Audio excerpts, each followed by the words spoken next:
Hello. Hello. Welcome to our episode 2 of travel podcast from Aey and Mel's channel. I was gonna say, feels like a long time ago since we started the podcast, but was it's just like a fun video. Yeah.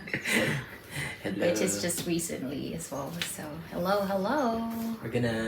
For today, we're gonna talk about, I think the idea of this more frequent podcast that we're gonna do is more recalling what we did in a country, because as we said in the first one, the stories that we have, because the last one was so long and it got cut off because we were trying to remember all the stories we had for 1 year. So for like now, a 1 year recap of our traveling full time around the world, and it got cut off in the middle of the conversation because our camera decided to shut off when we're recording it. So we're gonna do it more frequently while we're still in the country and fresh.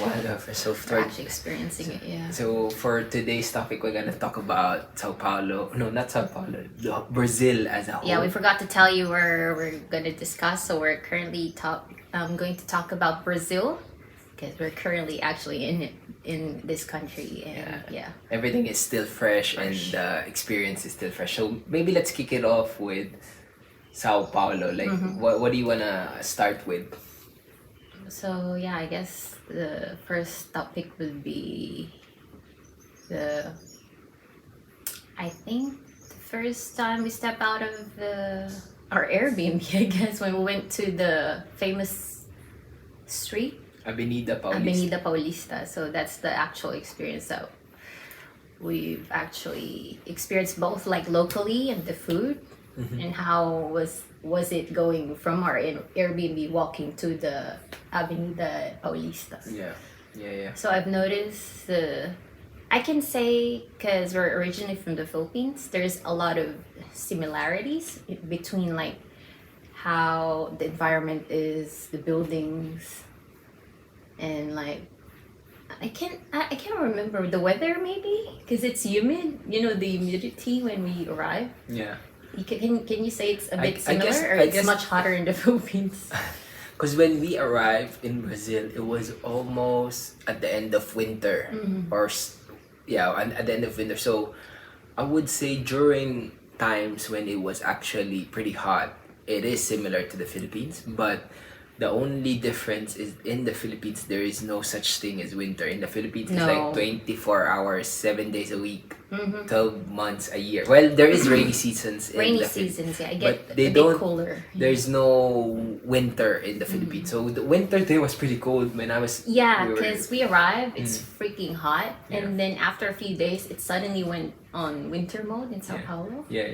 For some reason, we're ready. We're having an outfit for summer, and then for some reason, the next day when we woke up, because we're actually staying in like how do they call it? Is it condominium? In the Philippines, condominium. I don't know. It's the same. So we're actually staying in the city near the Paulista, the famous street, which is just a few minutes walk. Not really a few minutes, but so when we noticed everyone's wearing their literal thick winter jacket, I was like, oh, so their winter here is actually serious. Because before we left, so if you some of you might have been watching or may not be, but our video when we started, we went to Korea as well. So we had all these four layers of jackets. To actually puff jackets. Like, but when we were thinking like, oh, we're gonna go to South America, we're thinking like summer, sand, beach. So when we arrive at the end of the winter, we didn't realize that it could get cold, especially right in the middle of the city. Usually, I don't know, for my operating model in my mind is when you're in the middle of the city, winter isn't as cold.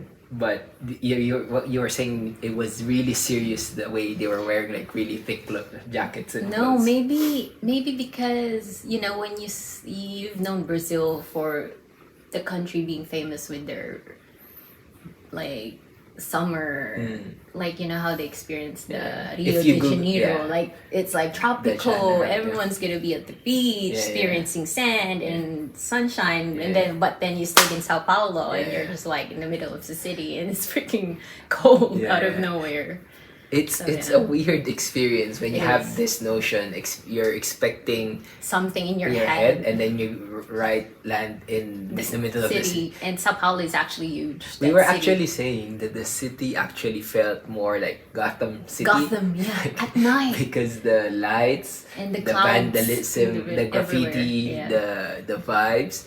It's Gotham. It's It's Gotham. like, Like, you if you don't know Gotham, it's from the Batman, like- Batman, yeah. the fictional character Fictional, hero. yeah. So it feels like at any moment there was gonna be like Batman flying. You know, somewhere. sometimes when the lights is like going hovering on the clouds, and Yeah. you'll see Batman's logo. That's how it feels like, Yeah, especially it's when it's good. raining at night. And, yeah. And it's if it's something that you didn't know, Sao Paulo is actually one of the biggest, or if not the biggest, metropolitan in America. America being North and South America. So some people say it's like the city that never stops, because you can stand on top of one building and 360 degrees, especially for us when we were in Paulista, 360 degrees, it's all constantly like buildings from all sides, Everywhere, like all everywhere you go. north, south, Yeah. east, west. So it was a legitimately a concrete jungle,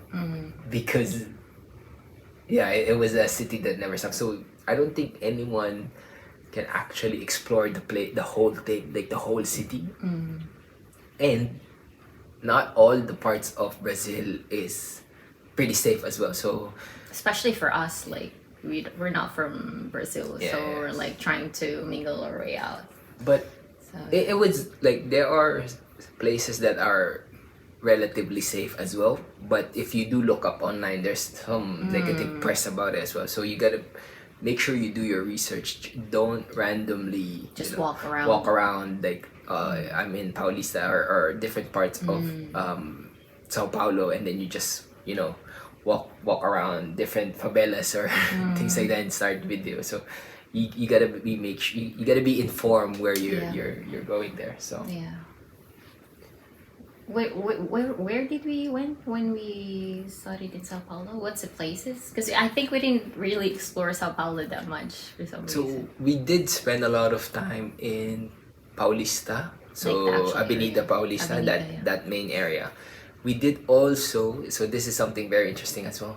We didn't know that the second or the largest community of Japanese people outside Japan exists Sao Paulo. in Sao Paulo. So in somewhere around 1900s, due to a large immigration. I don't know what was the cause, guys. Let us know.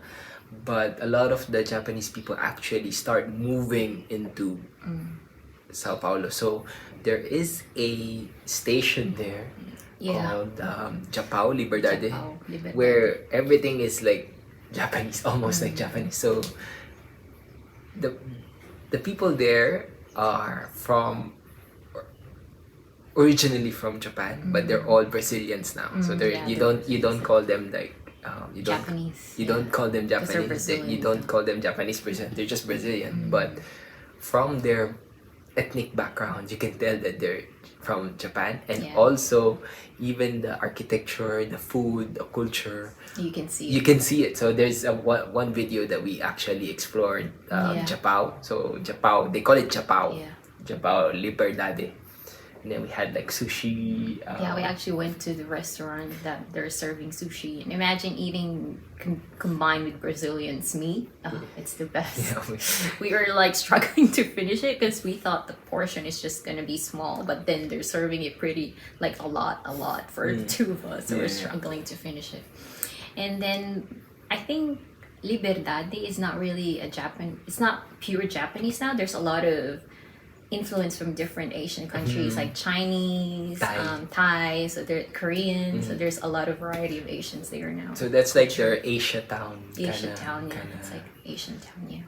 What else did we go? Like in other than that, there was a lot of there was this famous street called Breco de Batman, which is basically a wall of graffitis from like different artists from all over the world. They come there and they do their art. But for us, we didn't really spend that much time, or we didn't try to go there because specifically because all over Sao Paulo, you can already appreciate a lot of those art. The buildings you Even can by see. just walking by, there's a lot of arts everywhere. So to us, we didn't really think about it as a something that we would want to spend time with, just because we weren't really familiar with how to get around. So if in case it's not obvious, we didn't speak the language Portuguese, so we are learning Spanish, but it's a completely different language. So we were just trying to get by on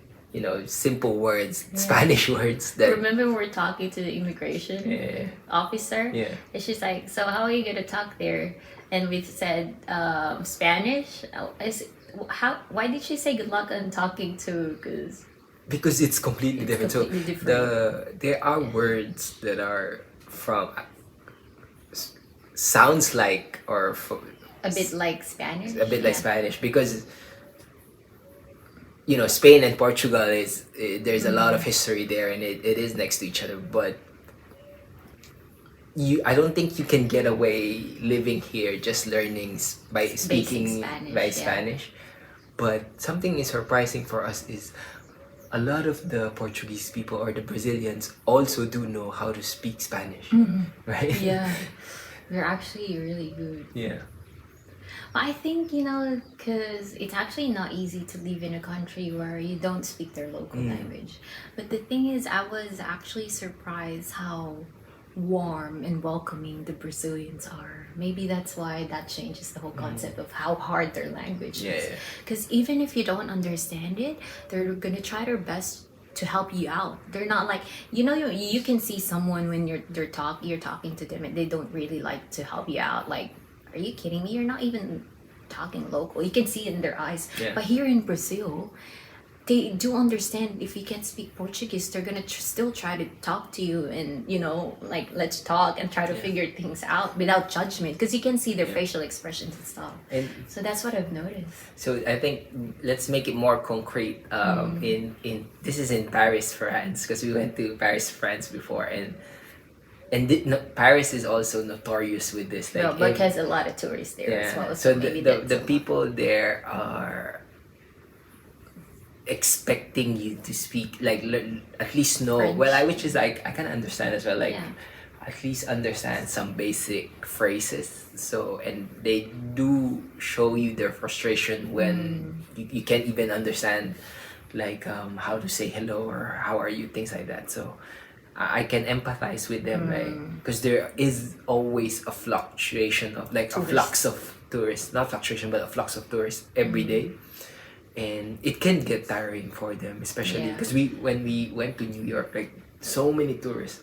Although you can also count us as a tourist, but the main difference is that in Brazil, we didn't feel that frustration at all. We didn't feel any frustration. We've been to a lot of places here, and they're actually really nice. Yeah, and I think that's why it's familiar to. It kind of feels like in the Philippines, somewhat kind of feels like in the Philippines, because people in the Philippines are always, like, smiling and warm. Helpful, So when we were here, they would actually try to figure out, like, what language do you speak? Do you speak Spanish? They're gonna ask you first if can you speak Spanish, and then from there they can pick up themselves and try to speak Spanish to you as well, which is really cool because they're adapting to you. Yeah. So, and then for us, because we were trying to learn Spanish as well. Learning Spanish, we tried to say, we speak Spanish. Yeah, and then they're gonna do a fast Spanish, and we're like, okay, chill. Okay, no. So let's go back to English. Yeah, let's go back to English. But maybe when in a few years' time, we will master Spanish. Yeah, we will, because we're learning it already on our way there. And that's freaking fun. I'm just looking at, like, what else did we wanna talk about? Yeah, about the food. So I'm gonna start with the food, because I just remember, so when we're going to the grocery, I love how they're complete as well. I remembered Romania. When we went to Romania, we did the grocery tour of Romania. I'm surprised how huge the variety of meat they have. And then when we arrived here in Brazil, I was like, yes, Brazilian meat is here. It's like they're complete with everything you need as well. So I remembered Romania because we went there before Brazil. And then when I started cooking it, I was like, let's see how good Brazilian meat is.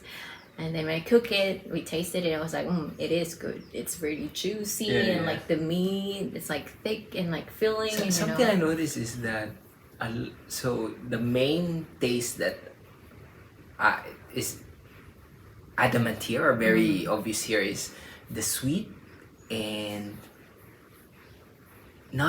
they're not salty at all. Like a lot of the food are not salty. So I would say the sweet because there's this what's dulce de leche. Dulce de leche. We actually tried that one because we're really curious. Whenever we have a grocery, by the way, in every country, we try to pick out the things that we're curious to try. And so by far the first we tried is the dulce de leche. We usually put it on the bread for our breakfast. Yeah. What's in it? What do you call it in English? I don't know. Is it not dulce de leche as well? No, that's not English though. Like, is it? Leche flan is different. Leche flan is also I think it's Spanish origin. No, yeah, so I don't know. it's like Let us meat, know. like not honey, but they also have a lot of honey. So that combination. What do you call it? So a lot of the food here has that distinct taste. So for example, even the peanut butter, there's like a small different hint taste, of sweetness and like the nuts. Almost everything you can almost figure out that there is some dulce de leche there, but I don't know what it's like milk. You don't know, condensed milk, kind of like condensed milk. Yeah. But I don't know what do you? I don't know. Like That's just dulce de leche to me. It's good and then the meat, there is not much. There's a hint of spice, but not really. So it's very.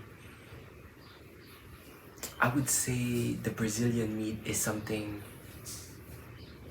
you can't compare it. I don't know. It's because there's already a lot of mixed culture in it as well, even with their food. So it's very juicy, very distinct for Brazilian as well. And they like their meat here. There's a lot of and barbecue. We've tried a lot of their Brazilian food, and it's good. It's like their normal everyday meat food, like the sausages, the churrasca. We've done the groceries here in Brazil. There's a lot of meat. I say it's a lot. They don't have much pork, or is it? We probably just didn't see it, but maybe they have. Or we always do like beef and chicken. Maybe. Chicken, not so much, I would say. But we try to keep our diets still lean, but try to balance it out. But And what else? We did try their transportation in Sao Paulo. No. Yeah, the food, we haven't talked about like the conchinha. Oh, I forgot about the conchinha. I was like, when you're in Brazil and you're consuming most of the time meat, in your head it's only Brazilian meat. You forgot about the snack. They have so much. Because dulce de leche can also be a snack. And then conchinha, what did they call the sandwich that they fried? Pastel. So the pastel. If you guys are here in Brazil, you should try pastel. It's like it's not empanada because that's from a different culture. It's like empanada, but there's a lot of meat inside. So that's called pastel. So sometimes there's like beef, chicken, or cheese or ham inside. It's like a bread with filling. The conchinha is like a round bread with fried, and then right in the middle of it is like different flavors, so it could be beef, pork, or whatnot, and then there's it feels like a mashed potato filling around it, so it's very is this for pastel or the conchinha? The conchinha, so you eat it and then the outside of it is fried, so you eat it, it's very filling, so it feels like you ate rice and side dishes, and it's like one whole meal in one. I think conchinha is just coated with something. It's like I'm not sure if it's fried though. It's probably just like I can say it's like a mashed potato with something inside. I'm not sure if it's fried. The outside of it feels like sometimes it's not because maybe of the layers of coating. But and that was guys, got super wrong. But that's what we're just we're basing it on how it tastes like. So we always have like that's their like I don't know if it's like their daily bread, but you can see it in a lot of bakeries all over. So it's like a big kisses. You know the chocolate kisses? So it's kind of like that, but it's bread. Yeah. So it's very famous here. And then other than that, there's also acai. So acai is this purple kind of like yogurt, Their very dessert. sweet. So it's unique to South America, acai, and Yeah. we've tried it in different parts of the world. But here in Brazil, there's so many flavors of acai as well. You can try like banana acai, strawberry acai. So that's their like local dessert. I think we made a homemade. No, I didn't made a homemade. We bought something in the grocery and try to like combine everything with fruits and stuff. But yeah. And something that was surprising for us is that when we ate asahi outside in cafes, we are, because usually we're expecting it to be sweet. There are some cafes that, because it's everywhere, it's basically everywhere, the acai, even in gasoline stations, in cafes, the acai that we tried, it wasn't really sweet. So I thought the natural acai would be sweet, but it wasn't sweet. No, Remember the when- one we've got, the made already ready made ones in the grocery is sweet. So for some reason we went to this specific. It's not here. It's not in Sao Paulo anymore. But when we went to this specific place, their actual acai bowl is actually not that sweet. So you have a preference of either add that sweetener, which is an organic honey, to make it sweeter. So you have a choice of how sweet you can get, which is much, maybe because that cafe is healthier, I guess. That's their, yeah. So for what I can remember is I was like, Mel was sharing about this specific place, but it's not in Sao Paulo. So the one we got in the city is actually sweet, but on our next place, we found a place that they serve a bowl of asahi, which is really, there's no taste. There's just like asahi, and then fruits, nuts, and then a protein powder. And then for you to control how sweet you want it, they have an organic honey where you can pour it and then adjust the taste. Depends on how sweet you want it. So yeah.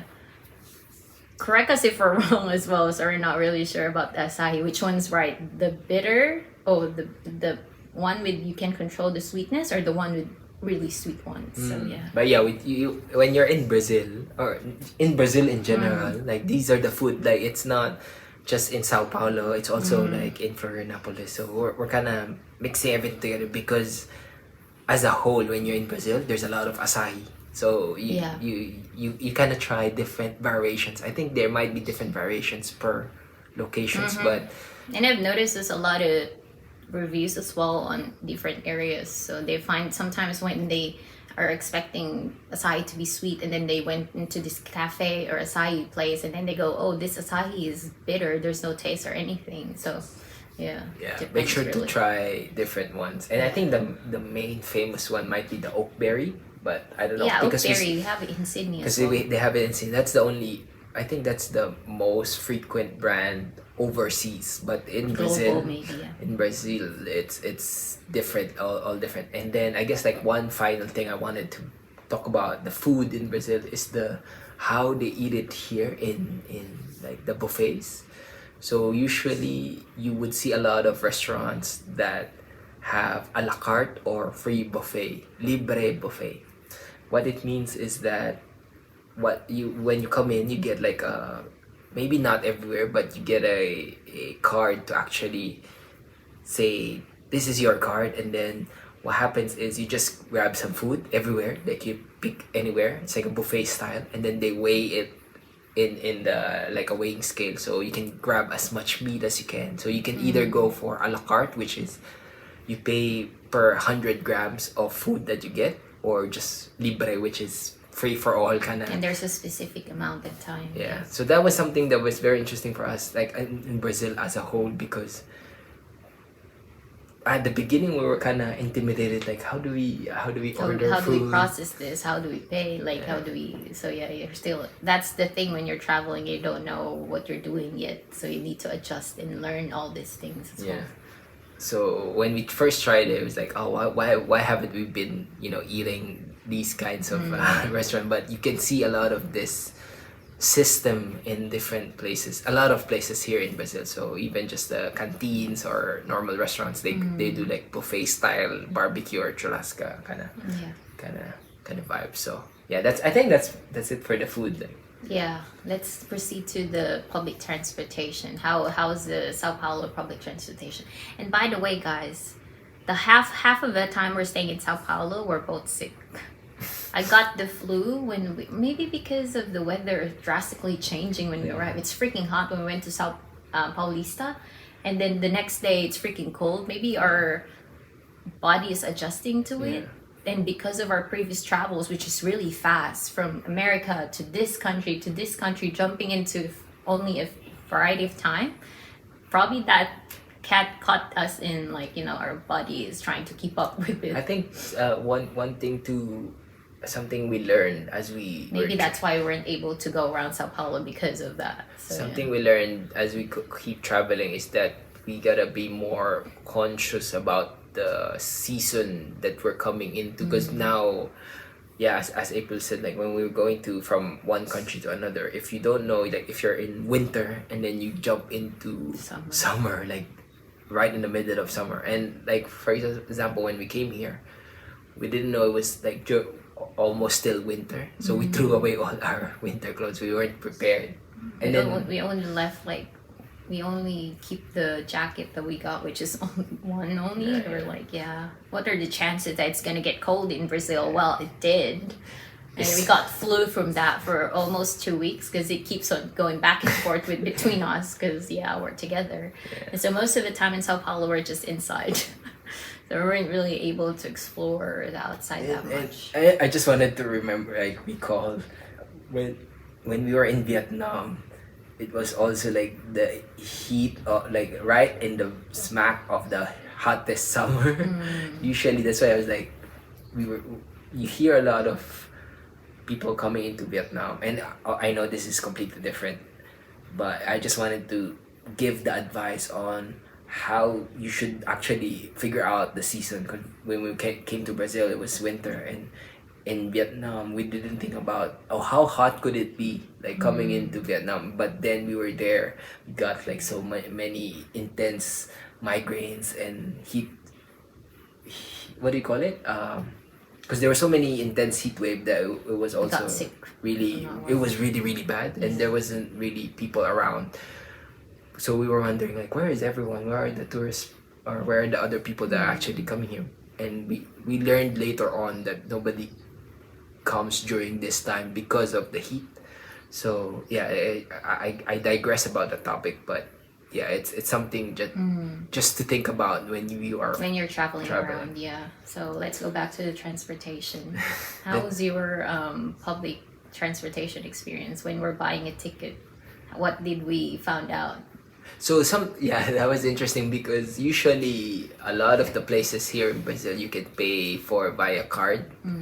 And I think that was the only place that you couldn't really pay for a card. So we do have some extra cash around, but for some reason it wasn't enough. Like we conveniently or inconveniently ran out of cash on hand. So when we were trying to pay for the tickets, but other than that, it was pretty alright. Like as long as you were able to. Because we usually also sometimes document our travel, and then we did try to access their train or like train station. We're like processing it, and we check because there's a lot of machines as well in the train. So we're trying to figure, it's easy. There's a machine, so we can buy it easily. And then we tried our card. For some reason, they're not accepting our card. So usually they're gonna ask for your CPF or something, or maybe your credit card is not working, so they're not accepting it. That's why Mel went to the counter to buy by card, and then they're still not accepting the card. They're just gonna accept the cash. That's why Mel is asking, telling you that the cash is not enough, because we're not expecting it. That we'll be needing a cash in that situation. So So on that note, CPF. So something that you should also know. CPF it's like their identification number. So in Singapore, they have this thing called NRIC. So it's like an identification, and in Brazil, when you are say downloading an app or buying something, Uber Eats, they don't actually have Uber Eats here. So their online apps require you to have a CPF. So CPF kind of identifies you as, say, I think it's related to the tax. Yeah, like for locals. If you buy food online like this, even in the groceries, they always ask you for your CPF. So since we are not locals, obviously, we don't have CPF. So there are some challenges that are around it. So it was a bit, we couldn't really order food online and get it delivered because we don't have CPF. I'm sure there are things there are apps that exist, but we couldn't really find it because either it would ask you for a local number or not. So CPF is, and so something like, I think, yeah, I was just thinking about it. I think in the train they were also asking for or when you're trying to book it online, because there's an option to book online to buy the train tickets, but we don't have a CPF. We don't have a local number. We only use kind of an eSIM, so we had to buy manually the ticket over the card. But then it doesn't accept cards.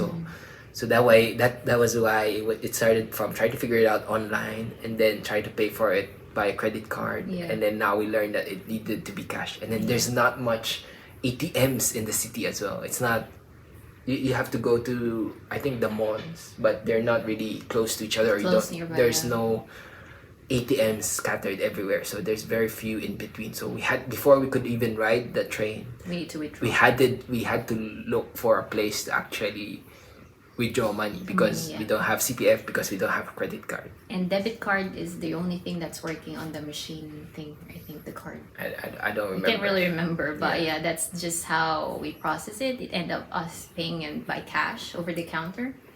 But yeah, that's pretty much it. After that, it's been easy for us accessing it. Yeah. And Mel's Spanish got tested as well because he's like trying to pay by saying just like, how did you say the ticket when you bought it? Boleto is like a ticket in Spanish. Dos boletos para dos personas. And he just like, the lady understood it and gave it to him. Luckily, the price of a ticket, I think, for all transportation is the same price. I think it's like 5 Brazilian real for one way. Correct, yeah. And then she just handed him. And it doesn't matter which station where you go to. Yeah. So yeah. Other than that, obviously, if you're riding the train, you are constrained with just riding specific stops. So, but if we still resorted to taking an Uber. So the good thing is Uber works. So for other places, we took Uber, but the main public transportation that we rode was the train. Yeah, they also have a bus there, but we didn't really have a chance to experience it. Yeah. But yeah, I guess like we actually experienced bus on the way now to Florianopolis. Yeah. For how long is it? 13 hours or 12? Yeah. But it didn't end up 13 hours because the bus got delayed for 2 hours. So it's like almost 18 hours? 15 hours. And there is a lot of buses in Florianopolis as well, like going around the city. But and we also shared our experience on how we traveled from Sao Paulo going to Floripa, which is Florianopolis. Yeah. Other than that, it's pretty straightforward. I wouldn't, there's not much I would... Yeah, because they have Uber here. Yeah. It's pretty accessible if you do want to go around.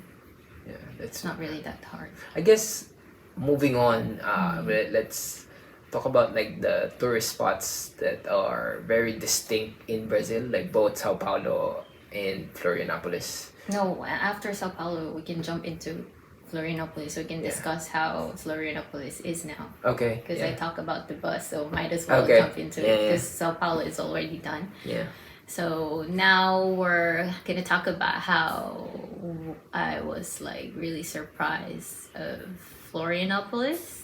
So we left Sao Paulo in the morning and then arrived in Floripa, which is Florianopolis, in the middle of the night. So we're really just tired, and we're like, we tried to film the whole experience. I think we did a few minutes of how we processed it, and then we arrived here and then grab an Uber, which is really convenient because it's 12 midnight. We were supposed to be arriving at 10, but then it got delayed for 2 hours. And then we arrived here and then booked the Uber and then went straight here in Airbnb. So we just slept the whole night. And then the next day we tried to explore Florianopolis. We're actually surprised how nice this place is. Yeah. because our Airbnb is actually near the beach. It's just like how many minutes? Probably probably 10 minutes on the way to the beach, which is just at the back of our Airbnb. We're surprised how, what they call it, the magic island. We're surprised how nice the place is. I think like this island is surrounded by beach everywhere. Like so this whole island is it's a small island, but if I'm correct, they have 42 beaches here. We're not Really? we're not wrong. I don't know. Are we wrong? Correct us if we're wrong, guys. But yeah, we've only been to the places like in Campeche, because we're currently in Campeche. Campeche. I don't know. Campeche. But yeah, so we're actually currently here now, and the way the culture, well, people are, the food, and like how you can just like walk around is really, because we've been to a lot of countries now, and I guess the beach is actually the best spot for me. I love being near the water for some reason. And the vibes of the trees around and how open it is and how people are so lean and like muscular and active. Really reminds me of Australia for some reason. Sydney, yeah. Yeah, that really surprised me a lot. So maybe talk about, because when you're in Sao Paulo, there's two options, right? When you can either go to Rio, which is also the beach, or go to down. So you go north, go to Rio, and then you can go south to Campeche or Florianopolis. Please. So maybe why are we here in Florianopolis instead? I've been talking. So we're saying you might be curious why we're not in Rio and decided to go in Florianopolis. Yeah. Well, we decided to go here in Florianopolis, not in Rio. Maybe for some reason, maybe it's just caught my eyes. Florianopolis is more on like our vibes for some reason. And we've been to a lot of crowded places already, like beaches. There's a lot of tourists. Well, Thailand, of course. So we're in this experience. We're probably more on want to explore our own, like, you know, like having your own space, not like having a lot of tourists around you. I think it goes with our mantra of not like the lesser known path, kinda, because if you do search for like the beach in Brazil, it's always like Rio. Everyone's like in Rio, and so we kind of have this expectation already, or we kind of know already what to expect. Yeah. Because we've been to 26, 27 countries already, so we know if it's too well known or too famous or too touristy. A lot of the experience that you get, like for example, like eating out, just walking around, is when the place is too overcrowded. It's not ideal. So what happens is, for example, in a very well touristy spot, the price is sometimes double, triple, because they know a lot of tourists are coming, and then there's a lot of also pickpockets in touristy areas. It's a lot of those scammers and stuff, because we've been through a lot of countries and we know where they go. Like, you know, you're getting familiar where they go. Usually they're not gonna go in anywhere without people, I guess. But yeah, comparing that, like as you say, there's a lot of things like that. But when I compare, say for example, Sao Paulo compared to Florianopolis, here there's no scammers, there's no pickpockets, there's no one on our current area. We're just not sure about around the Florianopolis. Yeah, I guess. Or maybe, but like danger is just everywhere. You just need to know where you'll be staying at to be safe. But yeah. So if you guys wanna know, then check out our videos, because we document our travels. But I was saying, like in Sao Paulo, it was more. There was a lot more, because it's a city, so there's a lot more tourists there. So that's also the reason why we didn't go to Breco de Batman, because when you search for things to do, and that's one of the main things. I forgot about in Sao Paulo, you can't really avoid like seeing homeless people as well, because it's pretty common in city. We've been to a lot of countries and you can't really avoid that, because things are getting tougher overall, like across the world. It's not a uncommon scenario or something like that. But yeah, I guess, is there anything else that you want to talk about in Campeche or I just can't, like, if you can get the chance to explore Brazil, better go here in Florianopolis. When I say it's gorgeous, it's gorgeous. I thought there's gonna be, when we went to Thailand, I was like, oh, Thailand, this is just the only paradise that has this. And then I arrived in Brazil. I was like, what the hell is happening? I was like, I don't even know this place. I was like, most of the You time never it's hear just about video. it. Yeah. And then when we arrived here, I was like, wow, this place is so nice. Yeah. Like, Actually, I can't really explain it, guys. Yeah. It's really hard to explain it by words. But like when they say this island is a magic Magic island, island, it yeah. is a magic island. It's like something magical appears in front of you, and you're like, wow. The nature, the weather, vibes. the weather is Even actually, the wildlife, like the wildlife, birds, the bugs, The they're bugs. all different. They're like, all different. like Yeah. the food. The Oh, and by the way, they're experience. pretty. They're here in Campeche specifically. They're pretty healthy as well. They have a lot of training. What do they call CrossFit training? People are beautiful. Everyone are. Like everyone's so active. We were just walking, like, or imagine our way on the way to the grocery is in front of the beach. So when we're usually going on the way to our grocery, just near here, there's a lot of groceries here as well. So we usually walk for 30 minutes on the way.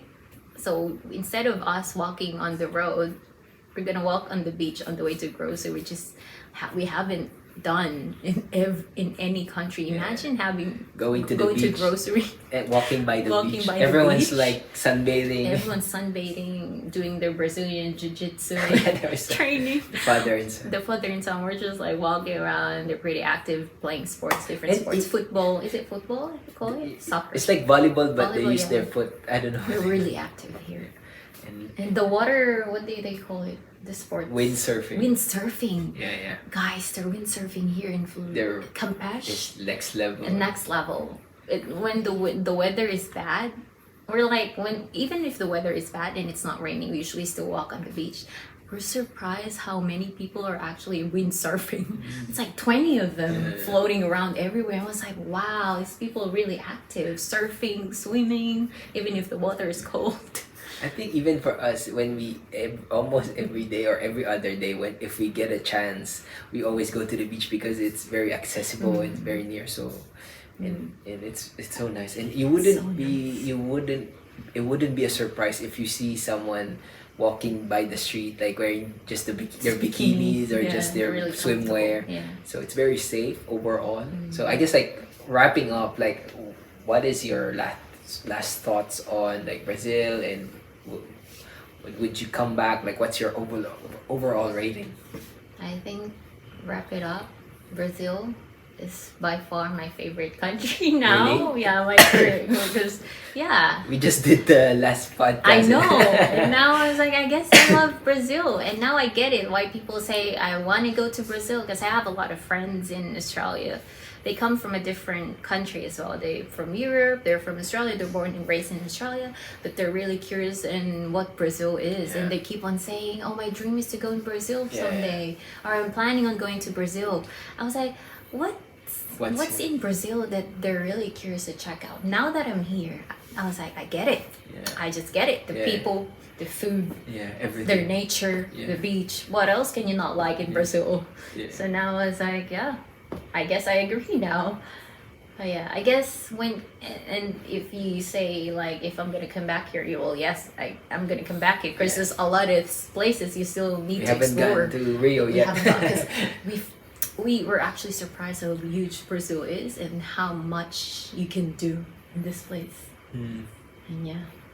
And it's big. It's a big It's country. big. So, yeah, I completely agree. It's something I was telling April before, because we are learning Spanish as well, and I was saying like, oh, maybe we should have learned Portuguese instead because we were in Portugal. We really love Portugal as well, Yeah. and then we also really love Brazil. So Brazil. definitely some place that we will come back, and yeah, we're still here exploring, and we'll come back to Brazil and keep documenting our travels and sharing with you Yeah. guys. So I guess that's pretty much it. That's Thank pretty you much for joining us in this podcast. And yeah, if you guys want to know more, or if you're interested on adding topic on our next podcast, just comment down below. We'll be more than happy to answer that one or help you out with any information that you need. And yeah, Yeah, that's pretty much it. Thank you. Bye bye bye bye bye bye bye bye bye bye.